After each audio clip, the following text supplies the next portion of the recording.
Hey everyone, and welcome back to NexGen News. I'm Oscar. And I'm Giovanna. And this is NexGen News. We hope you had an amazing summer break filled with belly flops at the pool, basking in the sun at the beach, and burpees. Burpees? Yep. Let's head to our first story to hear more. Hey Oscar, what did you do to stay active this summer? I moved my fingers on my video game controllers. SMH, you didn't exercise at all? No walks? Bike rides? Swimming? I did walk to Jack in the Box one night. Okay, Oscar. Then I have the perfect story to help you get active this school year. Have you ever done a burpee? A burp? Yes, Giovanna, I've burped. That's kind of rude, though. Not a burp, a burpee. Is that like 2 burps? Not even a little bit. Listen up and I'll tell you more. A burpee is the gym exercise everyone loves to hate.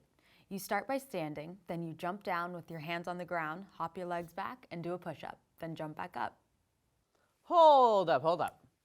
I'm more of a visual learner. Can you show me what a burpee looks like? Don't worry, I've got my best guy on it. Trenton!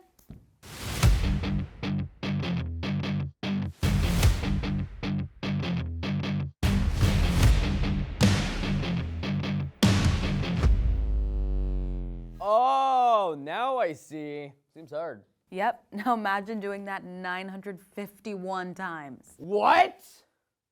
You heard me right.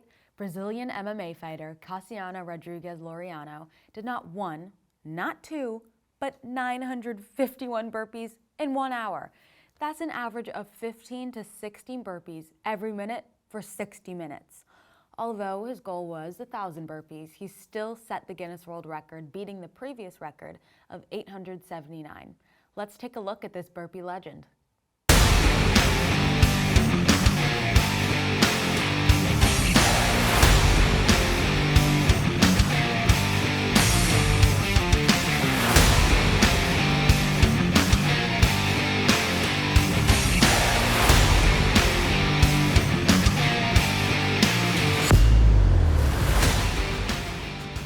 So why do 951 burpees? Well, not only was Laureano trying to break the world record, but he was also raising money for his niece Rebecca, who was born last year with a rare heart disease. He raised money over his 9 months of training, where he completed over 25,000 burpees. 2 days before the main event, he injured his leg, but still persevered through. Let's now hear from the record holder himself after the event. I'm tired. It didn't go as smoothly as I thought it would go. I'm in so much pain now on my leg because I got hurt. And but I'm very, very happy with the accomplishment and in being able to help my niece. So that's the most important thing. Wow, he's a true legend. Seriously. So what do you think, Oscar? You down for a burpee challenge? For an hour? No way. No. How about first 1 to 3 wins? All right, I'll give it a try. 1, 2, 3, let's burpee. All right. 1, 2. You guys got it. 3. It was a tie. Jeez. Hey, Oscar, what are you looking at? Oh, I was just reading about some new drug for Alzheimer's. Apparently, it could transform treatment options. Did you know about 6 million Americans are living with Alzheimer's? And this number is projected to triple by 2060. I actually heard about that. My grandpa was diagnosed with Alzheimer's a few years ago, so I've done a bunch of research to try and understand the disease. I'm really sorry to hear that, Giovanna. What kind of stuff did you learn in your research? Well, Alzheimer's is a condition that permanently affects the brain, meaning it can't be reversed. People with Alzheimer's usually show signs of forgetfulness. A person might become lost in familiar settings, forget when they've completed a task, or repeat the same story over and over. As the disease progresses, the person may have a hard time remembering the names and faces of family, or even things about themselves. That kind of reminds me of Dory from Finding Nemo. Wasn't she always forgetting what had just happened? Maybe she has Alzheimer's as well. Dory certainly had memory loss, but I'm not sure if fish get Alzheimer's. Let me tell you more about it. Like people with Alzheimer's, Dory forgets who her family is and what has happened in her life. But Dory says she's had short-term memory loss since she was little. Alzheimer's doesn't affect kids and typically develops after the age of 65. It's even passed down through genetics. Scientists think that people with Alzheimer's have fewer neurotransmitters, which are chemical messengers between brain cells. Researchers have also found that deposits of protein called amyloid plaques and tangles of fiber can prevent cells from sending signals to one another. Ever played the game telephone at a birthday party? Heck yes, at Billy Jenkins' house in 7th grade. Awesome, Oscar. You know what's up. Well, if you've ever played an unsuccessful game of telephone when there aren't enough people to pass the message along, then you know the secret doesn't get to you. Alzheimer's disease is like this, interfering with communication in the brain. This disruption can lead to symptoms like memory loss because certain areas of the brain are no longer being used, causing cells to shrink and die. Oh, that doesn't sound like the fun game I remember. It's really not. Sounds about as fun as playing pin the tail on the donkey at birthday parties. The worst game ever. I appreciate the analogies, but let's stay on track. There's a lot more to learn. There's no cure for Alzheimer's, but the U.S. Food and Drug Administration, or FDA, recently approved the drug Aduhelm, a new treatment for Alzheimer's disease. Unlike other treatments, which have helped with the symptoms of Alzheimer's, Aduhelm gets to the source of the disease by breaking down clusters of amyloid plaques found in the brain. It may also help with memory and problem solving for patients in the earliest stages of Alzheimer's. But not so fast. This drug comes with a price tag of $56,000 per year. $56,000? $56,000. If approved by Medicare, the treatment could cost the government upwards of $29 billion to cover 500,000 patients for a year. That's a budget that surpasses even NASA.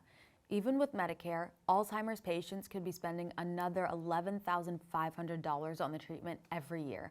Plus, many scientists are skeptical that the drug actually works. It might set a dangerous precedent that treatments don't need to show much benefit to be approved. Wow, I had no idea the drug was so controversial. You could pay a teacher's entire salary for a year with $56,000. Well, teachers are way underpaid, but that's a story for a different time. True dat. Given that this drug is crazy expensive, what else can we do to help people with Alzheimer's? Well, I've actually called my friend Victoria de Conceição, who asked herself the same question a few years ago. Now she's a student at Northwestern University fighting against Alzheimer's through her company, Alzheimer's Brain Box. And she's here to talk to us today. Hey, Victoria, thanks for coming on the show. Hi, NexGen News. My name is Victoria de Conceição. I'm the founder of Alzheimer's Brain Box, and it's great to be here. Hey, Victoria, welcome. We're glad to have you. First, Oscar and I were hoping you could talk a bit more about your company and how it all started. Alzheimer's Brain Box is a care package for Alzheimer's patients that can be personalized based on photos and just anecdotes from the person's life. I started Alzheimer's Brain Box the summer before my junior year because my grandmother was diagnosed with Alzheimer's.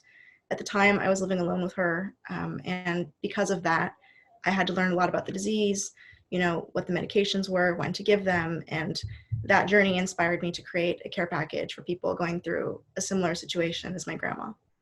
Wow, that's so inspiring. Totally. What did the boxes look like? So this is what a regular brain box looks like. And when I say regular, it's because I've started working with hospice groups, and for that we do co-branding, where it's not just my logo, it's theirs as well. So the brain box has evolved since the beginning. At the very start, it was 2 coloring books, 4 essential oils, and a puzzle. Initially, I had puzzles in the boxes, but I removed that because there is a range of ability levels with Alzheimer's, and I didn't want to offend somebody by giving them either too easy or too hard of a puzzle. But now it's mostly coloring books, essential oils, and recently I've been doing writing prompts. So people, basically I send out a Google form and I'll ask various questions about the person's life, and then I'll turn those into writing prompts and like coloring prompts, stuff like that. That's awesome. Yeah, it's great to hear that you've started working with hospice groups. We were wondering, what's the best thing that's come out of your work? The greatest thing that has come from my company, honestly, is the news coverage, because I've been able to talk about how minorities are disproportionately affected by the disease. I'm Mexican on my mom's side of the family, and so when my grandma was diagnosed, there were a few things that happened that made me want to look into it more. For example, her first neuropsych eval was with a doctor who only spoke English, and of course my grandma only speaks Spanish. So after the diagnosis, there were some questions. The doctor was like, honestly, it could have been that she doesn't speak the language very well, and we don't know if it's the memory or just the lack of vocabulary in English. So then there was like a 3-month wait to find a doctor who spoke Spanish. So that kind of made me want to look into it. Now that I'm in college, I like to write papers about it and look into it as much as I can. But yeah, Latinos in the United States develop Alzheimer's 1.5 times more than non-Latino white Americans. And for Black Americans, it's like 2 to 3 times more.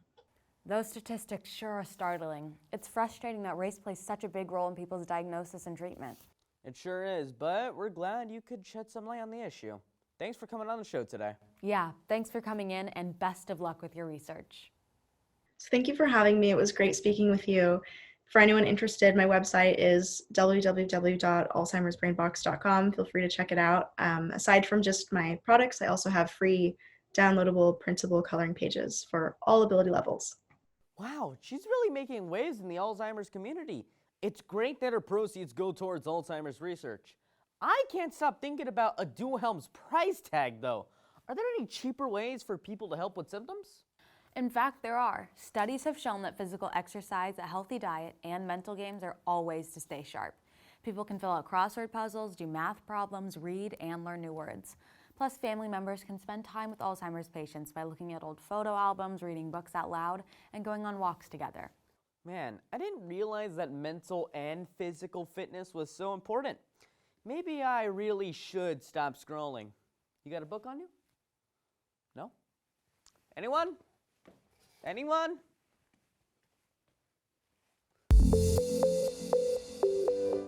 All right, Giovanna, for this story, we're gonna need to be very mature. Did you just say? It's a delicate subject. I'm almost afraid to ask. I don't want you aghast by the subject. Come on, Oscar, spill it. That's the last thing I want to do. Poop! It's about poop! How could you possibly have a story about poop? It's not just about poop. It's about turning poop into honey. What are you saying? Hear me out. I promise it will all make sense. I wasn't trying to make a stink. Oscar! In Ulsan, Korea, there is a toilet that will turn the user's number 2 into 10 gol, which means honey in Korean. Gol is a cryptocurrency created by an urban and environmental engineering professor at the Ulsan National Institute of Science and Technology, who is also the creator of the BV toilet. The BV toilet uses a vacuum pump to send feces to an underground tank, which reduces water use. And microorganisms in the tank break down the waste into methane that becomes energy for the building. Let's take a closer look and hear from the creator and happy user of the BV.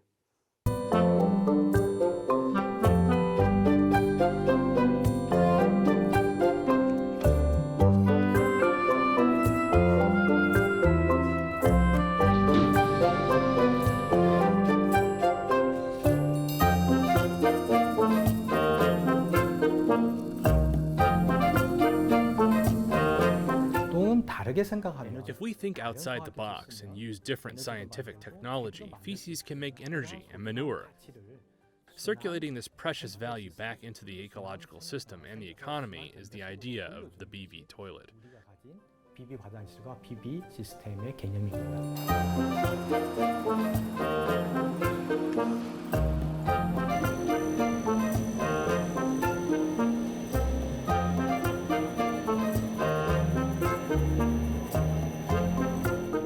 I had only ever thought that feces is dirty, but now it is a treasure of great value to me, and I even talk about feces during meal times. I now have many interesting stories about the feces standard currency, gul. 새로운 에피소드들이 생기고 있어요.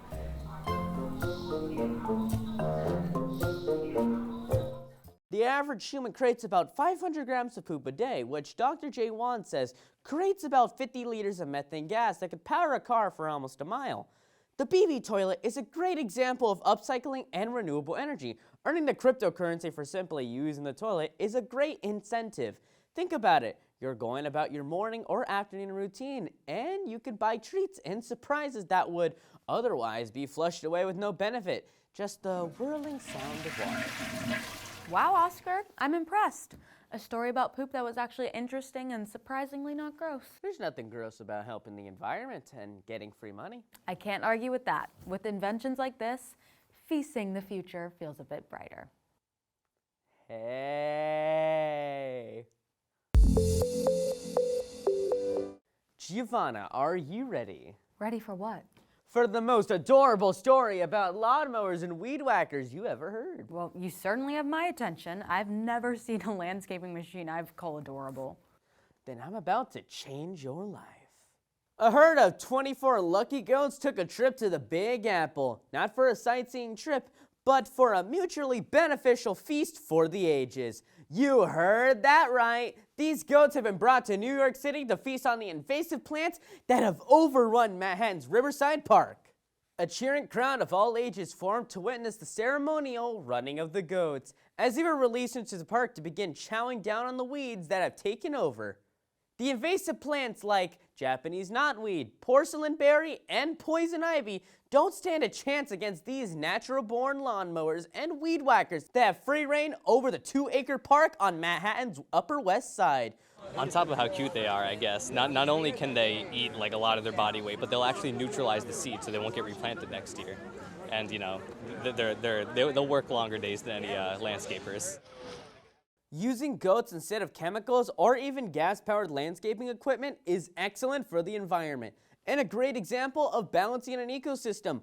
When these invasive plants took over, the environment was not balanced or stable. But when these hungry goats came in and removed the invasive species, they returned the ecosystem to a balanced state. 5 of the luckiest goats will remain feeding at the park until the end of August. Buckles, Chalupa, Malamar, Miss Bo Peep, and Skittles will be voted on by the public to see who wins the greatest of all time. The winner will be announced at the end of summer.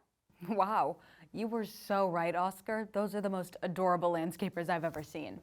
Right? I can't wait to find out who wins the title of GOAT, greatest of all time. My money is on Skittles because I never met a Skittle I didn't like. And it sounds like those goats are getting to taste the rainbow. Well done! High five! Well, NexGen News, that about wraps up our first episode of this school year. We're so excited you tuned in this week and can't wait to bring you more all year long. For now, I'm Giovanna. And I'm Oscar. And we are NexGen News. Bringing news to the next generation.